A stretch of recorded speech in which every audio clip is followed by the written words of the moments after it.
Whew! Malalaki yung iba guys, so ngayon hindi na tayo zero.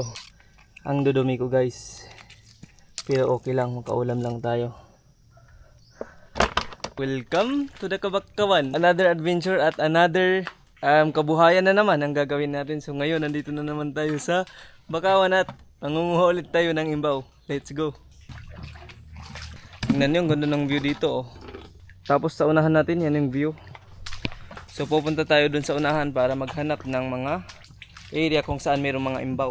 So ngayon nagdala na tayo ng malaking lalagyan. At saan na to patungo?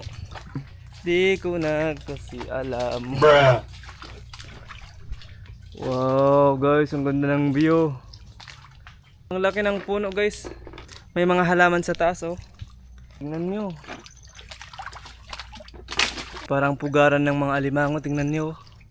Grabe yung puno na to. Yan yung ano.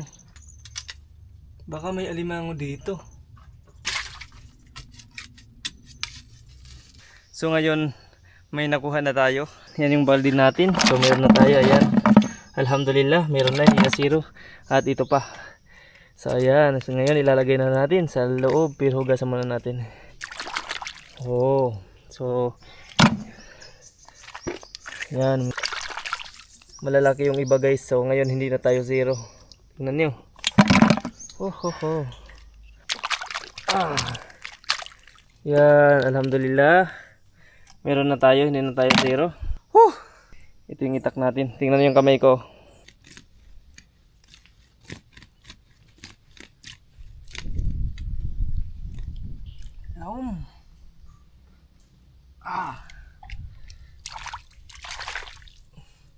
Yo.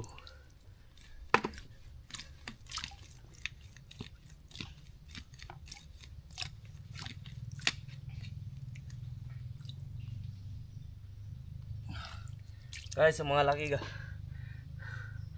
Ang lalaki oh. Sa mga hindi alam kung paano magkuha ng imbaw, ganito guys. Isa sa mga mahirap na trabaho ng mga mahihirap.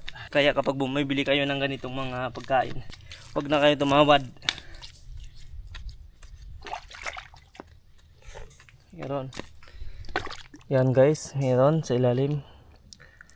Bato. Wala, bato.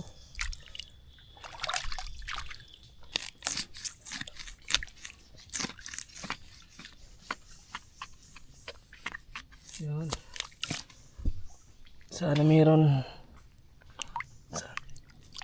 On.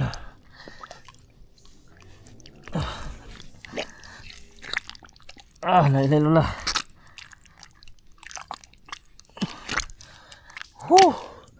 Isang sama. Grabing hirap. Nailalo na yan. Grabe guys. Alhamdulillah meron na tayo yan. Hindi na zero. So yung ganitong trabaho guys, ginagawa ng mga dito sa amin. So isa sa mga hanap buhay namin dito. At siyempre ginagawa ko pag gusto ko kumain ng imbaw, pumupunta ako dito sa mga bakawan. So ito na ang ating nakuha. Yan. So ngayon kailangan ko muna mag-focus para paramihin ang ating kukunin pa imbaw. Okay, kailangan natin ng maraming imbaw kasi maraming naghihintay sa bahay. Okay.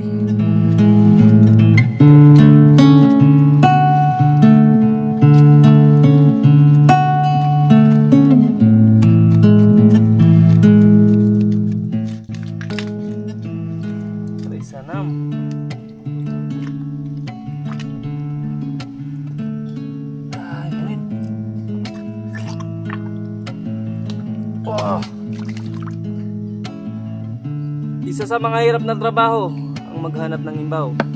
Guys, ina-enjoy ko na lang talaga yung ginagawa ko dito sa Bakawan. Dapat i-enjoy mo yung ginagawa mo kasi pag hindi mo na-enjoy, madali kang mapagod. Tingnan niyo. Ang dudumi ko guys. Pero okay lang, makaulam lang tayo. Yung capital dito is sipag at tiyaga. Sa wakas napagod din tayo guys. So yun guys, napagod ako. At ngayon nag-decision na ako umuwi. But alhamdulillah, mayroon na tayong pangulam. Ayan. Yon. Tingnan nyo mga lalaki nang nakuha ko ngayon. Wait, hugasan ko muna para makita nyo. Ayan. Ang mga laki guys, tingnan nyo. Yo! Alhamdulillah maraming blessings. So ngayon, punta na ako sa labas at maligo tayo. Dahil madumi tayo, tingnan nyo yung paa ko. Lahat. So last time may nagsabi ba't daw ako hindi naka sinilas or walang sapatos, ba't daw ako naka barefoot. Kasi guys, dito kapag yung suot mo hindi naman talaga sapatos para dito sa sa Bakawan is mas mahirap. Kaya mas okay pa walang suot na sapatos or sinilas. Okay? Chill lang tayo. So ngayon palabas na tayo, let's go para makaligo tayo. Okay. Bye-bye. Kasi na ako guys, sa suba. So taog na ngayon at pauwi na tayo. Pero dahil sa sobrang pagod, gusto ko muna magpaanod-anod dito sa Current of the Sea.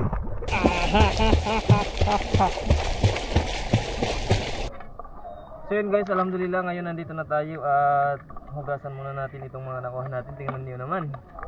So hindi na naman tayo logi, tingnan niyo. So, yatag ko na, bismillah. Wow.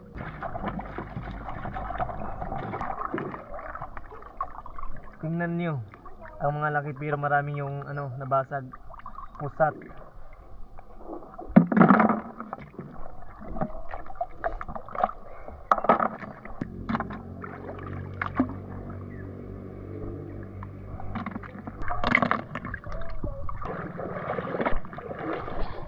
Tadan.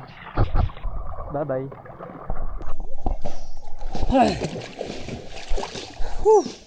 So yun guys, alhamdulillah ngayon nandito na ako sa tubig at tingnan niyo ang ganda ng tubig, ang sarap maligo. Wow, alhamdulillah. So ngayon pagkatapos ko dito maligo at maglinis ng ating katawan, so pauwi na ako sa bahay. And that's all for today's video. And don't forget to subscribe. So thanks for watching and see you sa next video. Bye bye.